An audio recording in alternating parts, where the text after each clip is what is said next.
This is State of Fear Podcast, episode number 38 for Oregon. I'm your host, Chris Davila, and with me from far away, but not too far, because he's still in Houston, is my good buddy, my constant co-host, James Bishop. What's up, James? Hey, good evening, my friend. How you doing? Doing all right for a Sunday evening, not too bad. How was your weekend?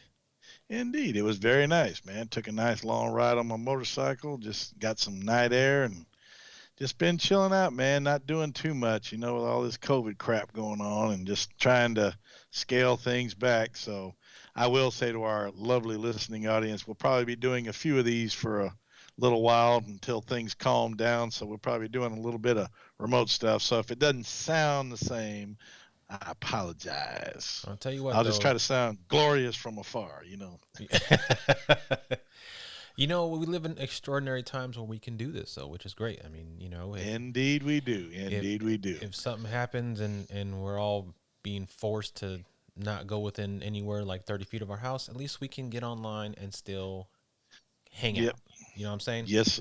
Yes, sir. And like I said, I'll be over there before we know it, hugging up on my mic saying, "Oh man, I That's miss you right. so much." No, we'll be good. Yeah, we'll be all right. All right, I'm just glad we got that technology. yes, I am too. I mean, we got so much going on, but we still have plenty of ways to keep in touch with all our good friends. Indeed we do, my friend. I'm glad of that. Well, let's get into again. Today's state is Oregon. Oregon. Oregon. Tell me some of your experience of Oregon, James. Well, buddy, my experiences in Oregon are fairly limited. It's one of the states I've spent not too much time in. Pretty much all I've done up there is go through some of the redwood forests. The Pacific Northwest is gorgeous. So, yeah, I like roaming around through those states, but I haven't been through Oregon that much. As a matter of fact, I've only been there twice, mainly driving through it, once from Washington down to California along the coast road. I didn't get to do the whole 101 all the way down the coast thing, but I've Mm, I've driven through it. Uh, I do have a friend that lives close there, okay. and as a matter of fact, yep, she lives in Washington though. So I Uh, wouldn't. Right now, I'm not a big fan of Oregon. I'll just leave it at that. okay. Um, because of some of the things that they've pulled lately. So Gotcha. I'm just going to leave the politics out the window, but we'll Yeah, just we'll yeah. just leave it at We that. we are not a political podcast. We leave that shit there. Well, okay. Well, then why don't we go ahead and get to some of the interesting facts about Oregon, shall we? And why don't you start us off? I will be glad to do that, good sir. Portland is also home to the most strip clubs per capita than any other city in the country.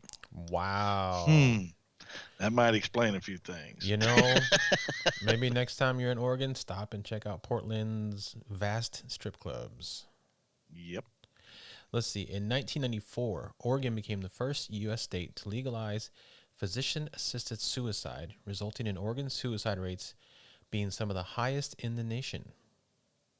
that pisses me off. What else you got? Well, Well, you know what? I believe, that's kind of weird. That's one of those really touchy topics. Uh huh. But if somebody's hopelessly terminal and in pain and wants to get out of it, Mm hmm. I'm kind of torn between that. It's like, do we let God take them when they want, or do we let them make their own decision? I guess you just have to leave that to the hands of fate. Yeah. Anyway, the next good fact. Mm hmm. Crater Lake is the deepest in the U.S. and was actually pooled in the remains of a volcano. I have actually been there. Cool. The deepest lake in the United States, Crater Lake, was formed more than 6,500 years ago within the remains of an ancient volcano. The crystal blue waters of Crater Lake are known worldwide. Man, yeah, I'm looking at a picture right now. That's a gorgeous looking lake right there. It is. It's almost surreal looking. Yeah. Well, on the other end of that, Mills End Park, sometimes mistakenly called Mills End Park, is a tiny urban park located in the median strip of Southwest Natal Parkway, approaching Esplanade along the Willamette River near Southwest Taylor Street in downtown Portland. That's a lot of damn streets is around by. Yeah, yeah. This official this official park is a small circle 2 feet across with a total area of 452 square inches. Mills Inn Park was designated as a city park in 1948. It is the smallest park in the world, according to the Guinness Book of Records, which first granted it this recognition in 1971. It's literally a tiny little round median with one tree in it. That is awesome. That's pretty I cool, have to yeah. give it to him on that one. That's pretty damn cool. What else you got, buddy? The Tillamook Cheese Factory is the largest Mmm, cheese factory in the world and a popular tourist attraction for all ages. love cheese. Visitors can see cheese being made, and I think of Schmunch String when I think of that. When Mmm, the mouse took over and started making cheese. that's right, yeah. Visitors can see cheese being made and learn about the cheese making process by taking a self guided tour. A gift shop with a wide variety of items, including cheese and other fine food products, is open during business hours. Yeah, what are they going to sell? Cheeseburgers? I mean, Man, that's awesome. I I buy mean, all the why? cheese I got. I love cheese. Cheese is some good stuff. What Hmm. else you got, bro? Speaking of Tillamook, with over 80 ghost towns listed on the National Register, Oregon holds the nation's top spot as the ghost town capital. It One of the does. it does. 80 Ah, ghost towns on the register. One of the funniest ghost towns you may not know about is called Idiotville. Idiotville is a ghost town and former community located in Tillamook County in Oregon, near the mouth of Idiot Creek on the Wilson River. There's a lot of idiots in Oregon. that's Ba-dum, freaking bum, awesome right psh. there. I love it. On the route of Oregon Route 6. Idiotville's elevation is 1,200 feet. It is in the Tillamook State Forest along the Tillamook, Washington County line, and it says Tillamook like 16 more times, approximately 50 miles west northwest of Portland. Nothing remains at the site. Oh, man. Yeah, it's pretty cool, man. Idiotville. There's a Yeah. town over there. I can't find it. Keep looking, you damn idiot. It's Where's the like, creek? I don't see the I creek. It's love right there. There's Idiot Creek right Yep. there. Where? Where? All Oh, right. yeah, you friggin' dumbass. Let's get into some famous Oregonians, shall we? Absolutely. What you got, bud? We have Miss Sally Struthers, as Mm. most of you know, as Gloria from All in the Family. But her bigger claim to fame, she was the head of the Christian Children's Fund for several years. I don't know if she's actually still doing it, and I haven't seen her on TV in forever. Hmm. And honestly, I'm embarrassed to say I don't even know if she's still alive. I'm sure she is. I haven't heard of her dying, but Yeah. she used to do it, and people used to accuse her, and this may sound mean and stuff, but she got rather large. It's like, is she trying to help feed the children, or is she eating the children? Because that bitch got huge. All the food you sent to the children went to her first. She tasted it and ate most of it before they sent I it think off. so. Yeah. And speaking of dying, River Phoenix is from Oregon. He is the 90s acting child phenom who is also the brother of River. River is the brother of Joaquin, of course. And he also played young Indiana Jones in The Last Crusade. He certainly did. I really liked that part that he played. He did a very good He job. did a very good job. Yeah. What else you got, bud? Man, I like this one. My boy Tommy Thayer, the lead guitar player for the rock band Kiss. Legendary. One I of your love this guy, favorites. man. He was a good fill in for Ace. I mean, Hmm. I always loved Ace and everything, but I've seen Kiss several times live, and this guy jams, man. I love him to death. Tommy, Yeah, you're a giant Kiss fan, right? Number one fan, right? enormous, Yes, enormous. Yep, yes. And those of you who've seen his Facebook page can yeah, concur.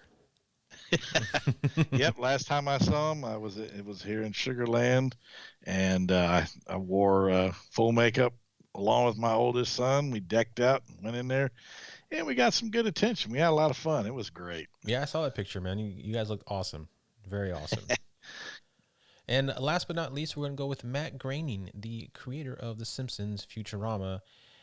He is from Springfield, Oregon, and that's also where he based his Simpsons town at. Now, there's been a lot of conjecture throughout the season, the 31 seasons of Simpsons, because they're in Springfield, but they Yep. never say which state. And there's like 4 Springfields in the country, and they never will say what state. There's even in the movie, there's even a joke that they go to the top of this mountain and they can see the 4 states that border Springfield, and the states they name off are nowhere near each other because they don't want to give away work. But But yeah, he based it off of his town in Springfield, Oregon. So yeah. Well, there's lots of Springfields, and I think all of them tried to claim fame. Oh yeah, of I course. think there's a Indiana. I think Mm-hmm. there's a Springfield. Uh, I think there's one in Illinois. I mean, I'm not sure. I could be wrong, but yeah, they all said, "Hey, they based it on us." Kiss my ass, Springfield, Oregon. Y'all lose. I mean, To hell with you. there's an Illinois, there's a Missouri, there's what do you Yeah, call that's it? true. Yeah, there's a whole bunch of different Springfields in Springfield, Oregon, of course, Springfield, Tennessee. So yeah, Springfield is just it's like Alan Smithy. It's just a very generic name. Exactly. And what the hell? They have a bag full of names, and they were going along. Okay, we're gonna name this town this. We're gonna name this town, and we're out. Just put them all back in there, and we'll draw again, and Yeah. just keep going. Because I mean, if you go across the country, you got like there's more than one Houston, there's more than one Austin, Mm-hmm. there's more. I think there's only one New York, but you Yeah, I know what I think so mean. too. But Yeah. mainly, there's a lot of different names. I mean, we've got Paris here, we've got all kinds of whack ass names. I mean, So we got Odessa. Odessa's yes, we a do. Russian name, but we got Odessa here. So yeah. Odessa. Hell, we got a city named Kermit. You know, based on Kermit the Frog. So yeah. Well, see, I can't do my Kermit arms and go, hey, because nobody will see it. No, even I won't see it because I'm not doing video, so I won't even see it. That is true. Only your cat will Absolutely. see it. That's it. That's true. They already think I'm crazy. All right, but why don't we get to your weird news story of the day? Indeed, we shall.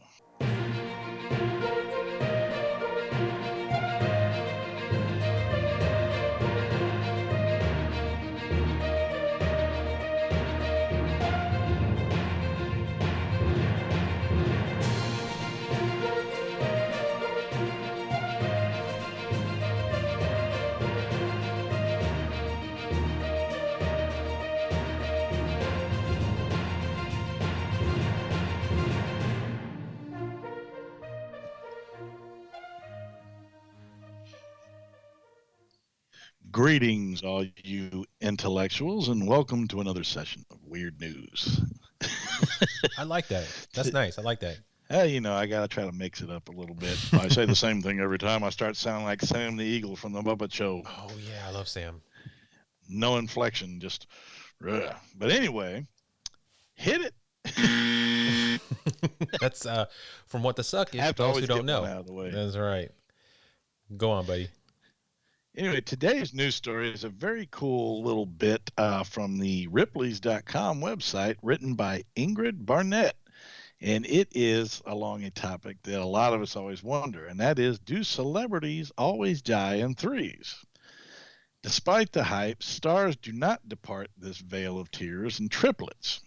Interesting. It's one of the oldest superstitions in pop culture, the notion that movie stars and celebs always give up the ghost in a group of three. You know what? I always think it happens that way. At least that seems that way. Yeah, to me at least. Yeah. Might be that Also. Mandela stuff we were talking about once. Oh, the Mandela effect. Yeah, could be. Yeah. Yep.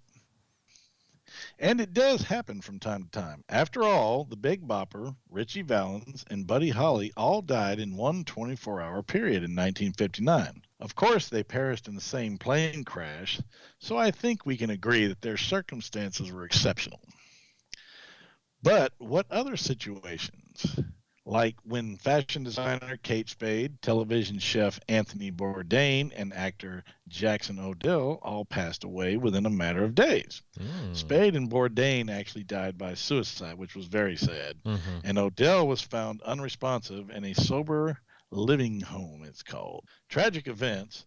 Might there be more than coincidence at play? Research indicates the answer is a firm no.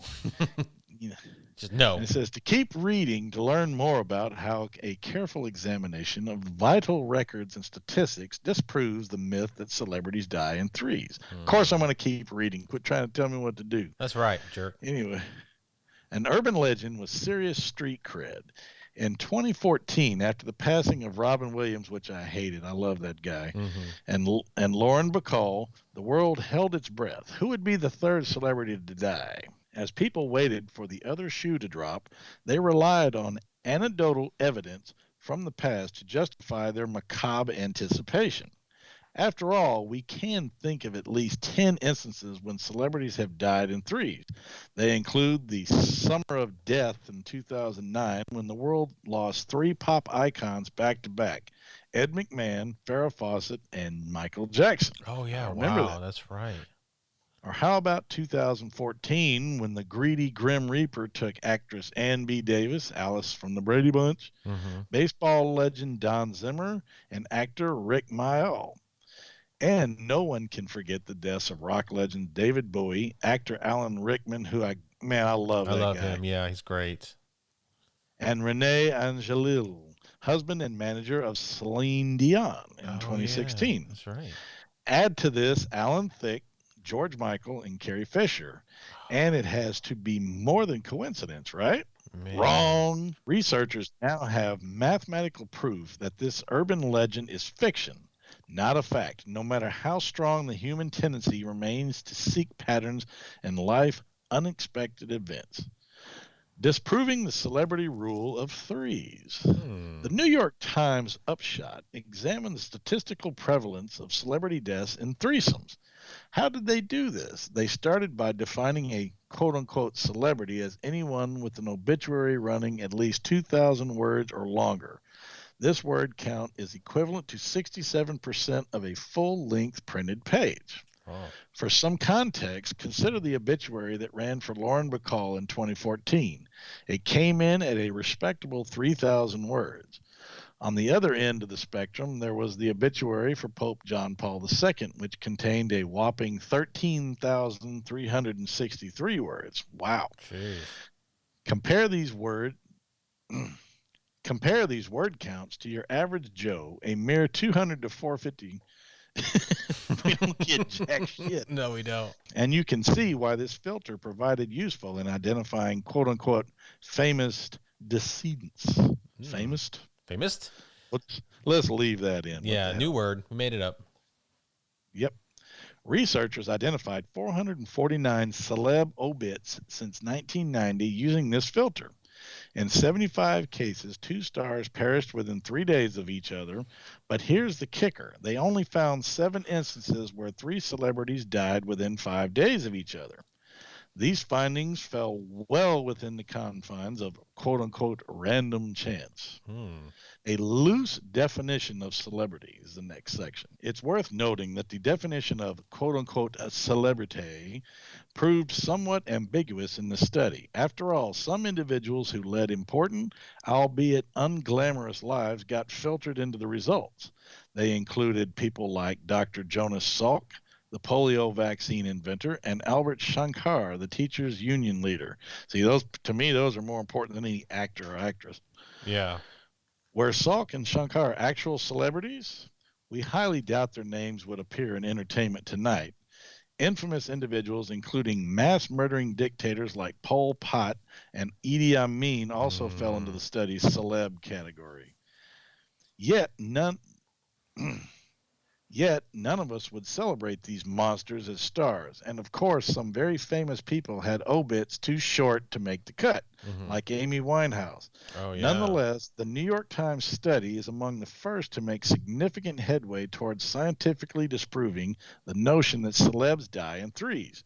Yet perhaps the most profound and interesting question remains why we seek these patterns in the first place, which is interesting because, like I said, I think that's an obsession. When, you got celebrities start dying, what's the first thing everybody around you always starts to say? Well, who's next? Yeah, exactly.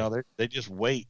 Mm-hmm. So let's answer that question. Why do humans seek patterns in life? Scientists speculate that establishing meaningful patterns helped our ancestors survive in nature. When a primitive ancestor heard a rustle in the bushes, they could assume it was just the wind. Yeah, sure, or a Mm-hmm. damn bear. Yeah. Or they could see a pattern based on previous encounters with cave bears and make a run for it. In the latter case, even if the rustling turned out to be the wind, there was no harm, no foul. But for an ancestor who mistook a bear for the wind, well, you've seen the Revenant, and you know what happened next. Oh yeah, no shit. That is Oh, awesome. you mean you win an Oscar Oh my God, yeah. finally? And take a hot steamy bath, out in the middle of nothing. And Mm-hmm. I'm gonna tell you what, man, that was a great movie. Yeah, it But we was. won't skew. Nah, not this time. Not this time. As descendants of individuals who survived by finding meaningful patterns in life, we can't shake the habit. The act of pattern seeking, even where patterns don't exist, is known as apophenia, and it could lead to downright superstitious behavior. Hmm. And that I agree. Yeah. Like carrying a rabbit's foot or knocking on wood at the first talk of Mm, trouble. yeah. What's more, the number three proves a potent figure in our society. We raise our children on this number, from the three bears to the three blind mice, and it represents an ideal number in everything from artistic compositions to landscaping and religious doctrine. The Holy Trinity, of course. Mm-hmm. When it's all said and done, the idea of celebrities dying in twos, while statistically sounder, proves far more cosmically satisfying. Okay. Does this research mean that pattern searching is an altogether wasted endeavor? Not necessarily. Researchers also remind us that looking for patterns in life remains a vital aspect of living. Just remember to hold your observations up to some scientific scrutiny. After all, the polar opposite of pattern hunting is total oblivion, which, yeah, I know several people like that. Sure, existing in this state today won't make you a saber-toothed lion sack lunch, especially since they don't exist, Mm-hmm. but it could get you mugged or run over in a busy crosswalk. As John Hoops, professor of anthropology at the University of Kansas, notes, quote, it's always better to recognize a pattern and be prepared to deal with it rather than ignore it. That said, there is no need to hold your breath when it comes to clusters of celebrity death. That doesn't ever bother me, unless it's like John Wayne. As it turns out, the Grim Reaper is no more generous with famous people than it is with the rest of us. Yeah, of course. And that, my brother, is my story. I kind of Cool, found man. interesting. I like Yeah. that. That Yeah. was all right. I always love the idea of things happening in the threes, whether it's celebrity deaths or whatever. But yeah, no, I mean, in the end, when we die, we're all the same. Well, I don't know. Just we shall see. It just all depends on how we choose to go out, I guess, huh? Well, I mean, when it doesn't matter whether the Grim Reaper comes for me, you, or Chris Evans. We're all in the end, we're all dead, and we're all going to someplace. All So worm dirt. yeah, That's right. so all that money you made, all of that stuff you did, doesn't matter in the end because you still dead. Unless we're remembered by our loved ones. Oh Unless yeah, well there's that. I mean, yeah, but it doesn't matter to you because you're dead. So what does it matter? true that. Yeah. Unless you're a colossal douche, then people will forget about you, and who cares anyway, right? Yeah. Well, maybe yeah, that's true. Either way, you're dead. You still don't care. You're dead. Yeah. Yes, The sir. only thing it affects is people who still alive, but it doesn't matter to you because you're dead. Yo, No, but D. that's a cool story. I always love hearing about the death in threes and stuff like that. Yep, that was cool. Yeah. So, anyway, All right, man. why don't we get on to your awesome story, my brother? All right, man. Let's do it.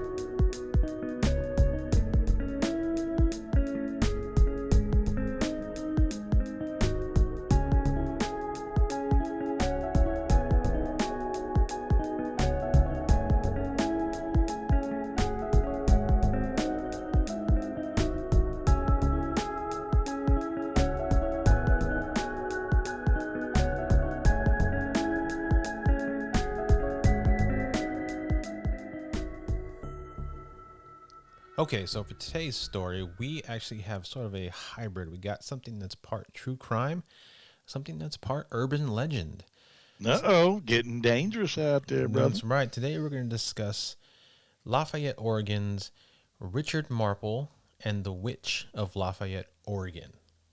Fantastic.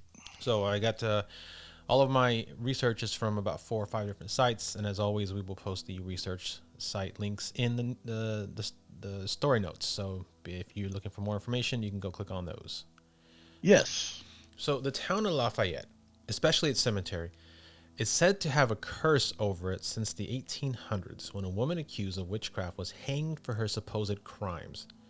Before she died, she placed a curse on the town that it would burn down 3 times. Now, apparently, since then, it has burned down twice. I couldn't find a lot of information on that. I did find that the courthouse burned down in 1857, but that just could have been to anything, really. Her ghost is said to roam the cemetery where she was killed to this day. Now, Ooh. passing through the iron gates at the bottom of the hill, it's said people feel like they're crossing an otherworldly threshold. The long path winds between trees, barely visible as it makes its way to the top of the hill. Whispers are heard on the wind, and the stories are told from those who've been there before and those who say they have the scars to prove it. Little is known about the woman who supposedly hanged as a witch in Lafayette, Oregon. Only tales passed down from older generations to today's youth.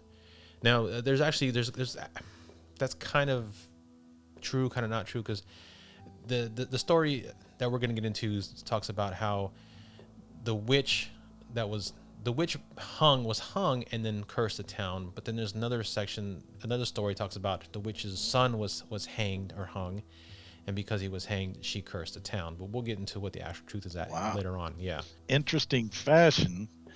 The whole 3 patterns of 3 things. That's kind of a neat little fold in there.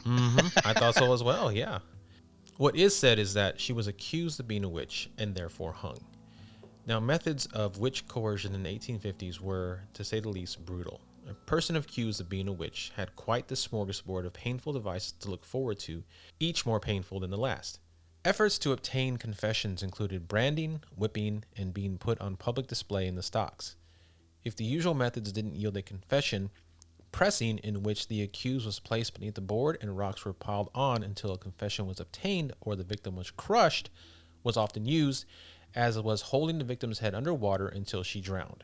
More painful methods included thumbscrews and quote-unquote witches' sandals, which were metal shoes which were heated red hot and then placed on the victim's feet. Holy crap. That's freaking insane. I mean, it's like, come on, and I'm gonna put your feet in these burning things. You're gonna tell me you're a witch, and when you scream in pain and say, "Okay, I'm a witch," then they kill your ass. Where do you win? You know, I think I just found the one shoe more feared than the chancla. I think you're right. Absolutely, and I can remember we talked about this when we discussed our Delaware episode. No, not Delaware. It was New Hampshire. New Hampshire. That's right, with the witches. No, there. no, you're right. Didn't You're know right. about Connecticut. all the stuff that went on back there. Yeah, you're right. It was Connecticut. It was the Witch of Connecticut. That's right. It was one of our first episodes. Yeah, that's right. However, the method of coercion, the legend states the woman was found guilty of practicing witchcraft and sentenced to hang. On the eve of her hanging, the woman confessed her religion in the most profound way by laying a curse upon the city of Lafayette, saying that by her word, the city would burn to the ground 3 times. She was hanged, and her body said to be buried in what would become Lafayette Cemetery. Now, I was wondering, do you remember whether or not, like, when they actually bury a witch, don't they actually cut them into pieces and bury them in different boxes and stuff like that? I don't remember. For fear of them coming back or something like that? I don't remember if that's the... I mean, because if she's burned, she's probably... I mean... I don't know. She's probably pretty mutilated anyway. So, but it does, in the back of my head, that does sound familiar. But then I don't know if I'm mixing it up with like maybe a horror movie I watched or a book I read that did that. But I mean, yeah, I think I'm watching too much American Horror Story. Yeah, that. I mean, that. Yeah, I mean, again, I at this point I can't tell what's something I read and something I just was watching on TV. I was like, oh, that's pretty cool. Since that time, the city of Lafayette has burned to the ground twice. The first fire ravaged the town in 1857. Again, the only thing I could find was that the courthouse burned down in 57, not the rest of the town. But, you know, gotcha. Legends like to exaggerate things. Of course they do. Since the second fire leveled the town, many have lived in fear that the witch's curse might come true. Now, the paranormal activity in the cemetery goes as thus. While most people agree that a cemetery as old as Lafayette should and probably does have several resident ghosts, there is only one that causes people alarm, and it is supposedly the witch herself. From the moment one passes the cemetery gates, it becomes clear that there are others watching. Feelings of dread and foreboding are common, intensifying the closer one comes to the top of the hill. All that, however, can be easily attributed to the imagination. It is, after all, a cemetery. More difficult to assign to the realm of imagination is the fact that many people have said they seen the witch. Several amateur ghost hunters have reported seeing her standing just at the outskirts of the main burial area, while others have claimed to have been followed. Still more have watched as she strolls through the cemetery as if she's watching over the graves and laughing at those interred within. Many who took a chance and entered into the cemetery have their own souvenirs of the experience. A woman who was new to the area went with her husband in June of 2002 to see what the fuss was all about. When they got back home and reviewed their videotape, they were startled to hear a woman's voice moaning, "Run home," in the playback. What is she? Is she a baseball coach? I don't know. That is funny. Were they on third base or something? What the hell? The most dramatic evidence of the witch's presence, however, is of a grisly nature. Those that have lingered too long in the cemetery at night say they've been chased away by the witch and that she screams and lashes at them with pointed talons.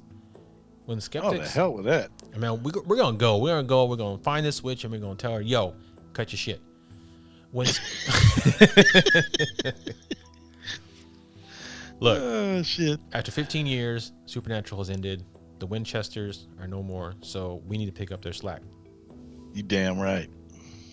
So we need to buy a 6.7 Impala first before we do anything else. No, hey, no problem. I'll get on it. Awesome. When skeptics laugh and tell them it was their imaginations, they are met with the scars on the backs of their victims. It seems that the scars were made by something sharp as a razor, slashing down at them from above. According to them, it was the witch, furious with having her resting place disturbed. Yeah, it couldn't be an owl or some shit. Or just maybe you ran into a tree and scratched your back on a tree or something. I mean, yeah. Yeah, none of that is plausible, right? Nah. She can be seen at night, though her presence is felt all day long. There doesn't seem to be a best time to visit the site, as sightings occur year-round and with no real pattern. The 2002 sighting and voice recording occurred in the summer month of June, but there have also been reported activity in the dead of winter and the cool months of spring. Since the city has already burned twice, however, be on the lookout for floating embers. So before we get into Richard Marple and that whole story, I just want to take a minute as a seasoned, I can't even say expert because there's no such thing as experts, but as a seasoned paranormal investigator, and reiterate and remind people that cemeteries are not haunted. Please stop going to cemeteries. They're not haunted. People did not die there. Now, there's the rare exception, like the lady in Chicago, Resurrection Mary, who was killed, hit by a car and killed in front of the cemetery. So, yeah, that makes sense why she'd be there. But 99.95% of the people in the cemetery did not die in the cemetery. So there's really no reason for them to be in the cemetery. I have never encountered a cemetery that's been haunted. Anytime you go, if you take pictures and you get orbs, if your flash is on, which will be clearly visible in the picture, that's bullshit because it's not orbs. It's the dust and the water droplets in the cemetery being reflected by the flash of your camera. So, absolutely. James, you want to add anything to that? You covered it, man. The only thing I would think about if anybody was ever buried, if anybody actually ever died at the cemetery, I'm thinking like mob stuff. Somebody who knew too much or something. Best thing you can do is dig up a fresh grave and bury them. Nobody ever think to look for them in a cemetery. So. Now that other than that, I can't think of any other situations where it would happen unless there were accidents there. And then there was the occasional rare occurrence back in the old days where, when they say saved by the bell, where the term came from or whatever. Yeah. Where somebody would actually be like in a deep coma and would be buried thinking they were dead, because back in those days, I don't think they really did any embalming. So, and these people would wake up buried. I can't think of a more hellish thing to happen. Yeah, and you know what? I was actually just thinking about that myself. Yes. Okay, so I stand very slimly, partially corrected. If there was someone who was buried by mistake, who, like you said, was in a deep coma, was in some sort of medical condition where they were presumed dead, and then they were buried only to wake up later, then yes, they would end up dying in the cemetery. At which point, okay, yes, they're probably haunting it.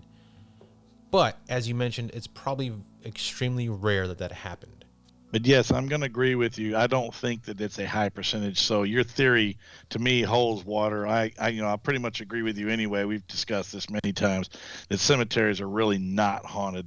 I think people just go there to get freaked out and stuff like that just because of the creepy nature of it because there's dead people there. Exactly. But yeah, if you want to ghost hunt, you want to go to homes where they lived. You want to go to hospitals where people died. Mm-hmm. You want to go to battlefields, things of that nature. You Amen. know, where the where the energy is high, where the death counts were huge. Yeah, you'll get a ton of evidence there. But yeah, going to a cemetery, you're pretty much wasting your damn time. Sorry. And I mean, if you're going to go there for the creep factor, Right. whatever. I consider it half-assed disrespectful, but I mean, I don't know. I think, and you're right. I think they go there because it's not just a cliche, but the same reason why people think that old, abandoned, rundown looking houses are haunted, because that's the stereotype that we've been ingrained in with through like movies and books. It always takes place in a spooky cemetery or an old, dilapidated, like rundown house, and they're always haunted. Of course. When in reality, I mean, I lived in a house that was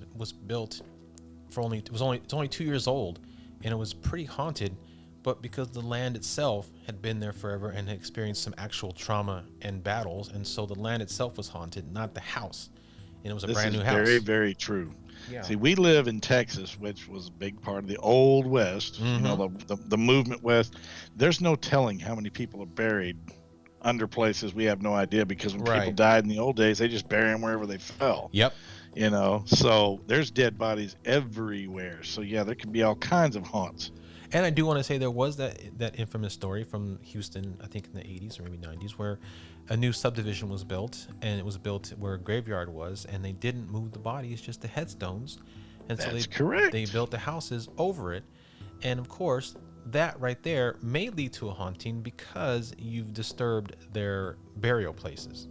Absolutely. That would be Crosby, as a matter of fact. Yes, yes, And the basis for you know what.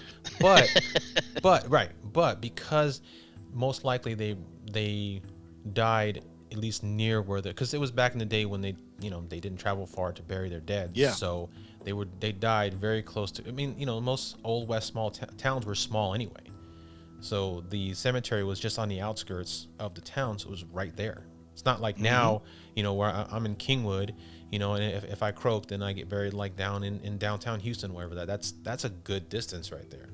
Yes, it is. Yeah. So, but let's get back to the story. So, Yeah. the other side of the tale is that it wasn't the witch herself who has been identified, or at least in some stories has been identified as Anna Marple. She wasn't the one that was hanged. It was her son Richard Marple who was hanged, and she, being the quote unquote witch, cursed the town for doing so.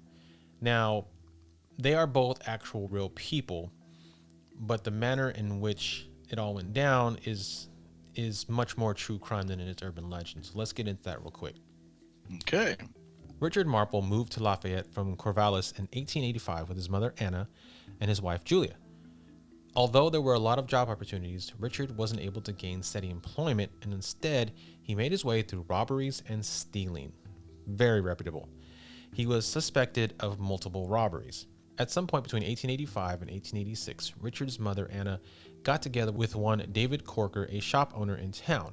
But on November 11th, 1887, the 28-year-old Richard Marple would be convicted of murder and stood on a scaffold in the town of Lafayette and shouted his defiance at the crowd below. "Murder," he yelled as the black hood was fitted over his head. "May God judge you all." Marple had maintained his innocence until the bitter end, but his alibi story had changed several times, and he'd further damaged his credibility severely by claiming that the real killer of storekeeper David Corker, the one his mother had married 12 months before, was the Yamhill County Sheriff Thomas J. Harris. Damn, I thought you were going to say it was the one armed man. Shit. It wasn't me. It was the one armed man. I don't care. That's my really bad Tommy Lee Jones impression. Leading a conspiratorial cabal of prominent members of the local Masons Lodge. Corker had been found in his bed, brutally chopped about the head and shoulders with an axe. Damn. In the days before his murder, Marple had been overheard joking about how easy it would be to rob Corker because he was deaf. And Marple was widely suspected of being a thief and a robber, of course. Marple's mother, Anna, a hard-eyed woman who was believed to be a quote-unquote gypsy, lived with him and his wife, Julia, and his several children. The evidence against Richard Marple was circumstantial, and there really wasn't a whole lot of it, although what was there was serious. The sheriff had noticed blood on his coat the day after the murder, and Richard explained it as having come from a butchered hog. His wife, Julia, claimed it had come from a child's injury. Richard also was in possession of burglar's tools, which was important because a rear window had been forced to get in and kill Corker. There were his witness remarks about how easy it would be to rob him. The real problem for Richard Marple, though, was his mouth. Had he been able to keep quiet and be nice, he likely would have been acquitted for lack of hard evidence. But he seemed utterly unable to keep his mouth shut.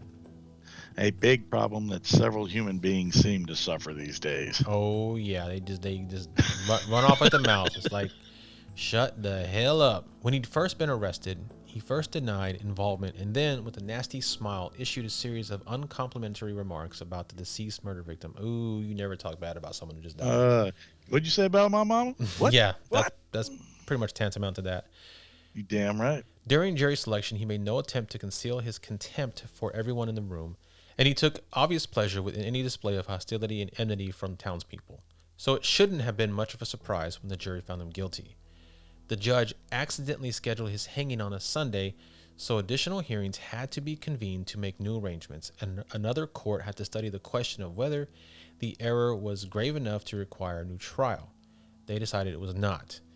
Consequently, it wasn't until a full year after the crime was committed that Marple went through the floor of a scaffold to pay for it. It wasn't a clean execution even by 1880 standards. It was a barbaric and sickening spectacle. The knot slipped up under the condemned man's chin, and it took him 18 minutes to slowly strangle to death. Meanwhile, from outside the courtyard, the baleful screams of Marple's gypsy mother arose, calling down curses and maledictions upon the town, screeching that she would see it burn. Wow. By the time the grim spectacle was all over, several members of the crowd might have been feeling a little uneasy about it, wondering if all the trouble was a sign, if maybe he was innocent after all. They wouldn't wonder for long. The very next day, one of Marple's cellmates, William Henry Hess, came forward with a remarkable story. The day before his execution, Marple had pulled him aside and told him he'd give him the truth if he'd swear to keep it secret until after his death. Here is the story Marple told Hess. Needing money badly and knowing Corker had plenty, he had collaborated with his wife and his mother to rob him. The plan was that Anna, who was carrying on a secret affair with Corker, would, after subtly vamping the deaf merchant, fix him a drink with knockout drops in it. Then she'd unlock the door and let Richard in to rob the place. At the appointed time, Richard found that Anna had forgotten to unlock the door for him, so he had to break in through a window. He found Anna there with the drugged and sleeping Corker, and after a few minutes, they had found his wad, $203.75, which is worth about $6,000 in 2020 money. Only then did he realize that Anna, whose affair with Corker was of course widely suspected, would be the very first suspect hauled in for questioning when the robbery was discovered, especially if the entire family left town 48 hours later as they had planned to do. So, Richard Marple had an idea. They'd kill Corker and set the building on fire. Anna grabbed the axe and aimed a very diffident and girlish blow at her unconscious lover. She missed, but the pole chipped his head and woke him up. Now galvanized to action, Richard grabbed the axe and messily finished the job, but the screams and cries for help had spooked both Marples and had been heard by passers-by, so instead of lighting the place on fire, they hastily arranged the corpse in a ritualistic-looking way, hoping to deflect attention onto the Masons and then beat it. They still might have gotten away, but Julia, Richard's wife, got sick, delaying their planned exit long enough for the sheriff to develop suspicions and arrest mother and son on burglary and murder charges. Hess said Richard Marple told him that he'd killed before and with an axe too. In 1879, he said he and 3 other men had murdered an old lady, Mrs. Hagar, in Oregon City. They had heard she'd come into considerable money, and Mrs. Hagar had turned out to be a savage fighter though, and nearly turned the tables on all of them. Get it, Miss Haggard, kill him! But eventually Marple had gotten her with an axe. He showed Hess a ring that he had taken from her. He also told Hess that he and 3 other men had killed a French woman in Portland and that they had gotten quite a bit of money from her. This may have been Emma Merlotten, a French-born courtesan whose brutal axe murder in 1885 in her luxurious crib had shocked the city and led to a crackdown on brothels there. So, was all this true? Jailhouse confessions are notoriously unreliable, and it may have been a play by Hess to get out early, or possibly the notoriously cold-blooded Marple just wanted to put a little posthumous scare into the people of Lafayette. In any case, the people of the town believed it, and likely felt less conflicted about his bungled execution after hearing it. After the execution, Julia Marple, Richard's wife, moved back to the Corvallis area less than 9 months after the execution. She had remarried and was moving on with her life. Anna, his quote-unquote gypsy mother, moved to Jackson County and eked out a living on her late husband's military pension until she died at the age of 94. 9 months, though? 9 months, man. That's it? That's all it takes? So and she was gone, dude. Jeez. I mean, she probably didn't want to be around and be associated with them anymore. And she was, if she was in fact part of that trio that went after him, she could maybe at some point This is be true. made it Very true. as an accomplice. So she's like, yo, I'm out of here. Deuces. Hell yeah. Yeah. And so that is the story of Richard Marple and the Witch of Lafayette, Oregon, man. That's a badass story, dude. I liked it. Yeah, it's pretty cool. I like that curse stuff, and it's kind of interesting. I do too. No, man, but I appreciate you digging that one up, man, because I ain't never heard that story before. But like I said, most of the stuff we come across, we either one or either both of us haven't heard of the thing. So that's pretty cool, man. Yeah, and this is new to me too. And I love the fact that it's a mixture of true crime and urban legend and possible witchcraft. I love Absolutely. I love when all those things combine into one cool story. And gypsies are very, very strange and cool people, man. But don't mess with them. Nope. There's something about them that is so very cool, but also very mysterious and strange people. And it's one of those folks you don't want to mess with them, man. There's something about them. It's almost like they have kind of a weird power about them. You've heard that kind of stuff, for years and stuff. But oh yeah, I ain't gonna push it. I wouldn't mess with them. Let me tell you, I was scared to hell of gypsies after I read Stephen King's Thinner. That scared the hell out of me. Well, maybe I should go insult one. I could use to lose about 200 pounds. You know what? If you do it, I'll do it too, and we'll see what happens. Yeah, I'll walk up to yo mama. Say something. I don't know. Some kind of curse, right? All right, bud. Yes, sir. Why don't you tell them where they can interact with us and get a hold of us if they want to, and if they have any story suggestions, where they can send it to. Absolutely. Folks, you can find us on Facebook under State of Fear Podcast. We are also on Instagram and we are on Twitter. We appreciate the following. It continues to grow at great leaps and bounds, and we appreciate that support. We really, really do. Also, you can find us on Patreon. If you want to support the show, we have 3 levels. If you go check it out, $1, $5, and $10 levels, and you have all this access to all this great extra material and some of the goofy crap that goes on behind the scenes. Lots of goofy crap, yeah. Because there's plenty of it. Oh, yeah. Also, if you go to tpublic.com, we do have a merch store there. If you go there, search State of Fear Podcast, you'll be able to find all kinds of goodies we have. Yeah, and if you have any story suggestions, please email them to us at stateofearpodcast@gmail.com, and we'll get to them, because we always, there's nobody knows more about local legends or true crime than people who live in that state. And, if you have something that hasn't been covered and you want us to cover it, send it on over. Absolutely. Please do so.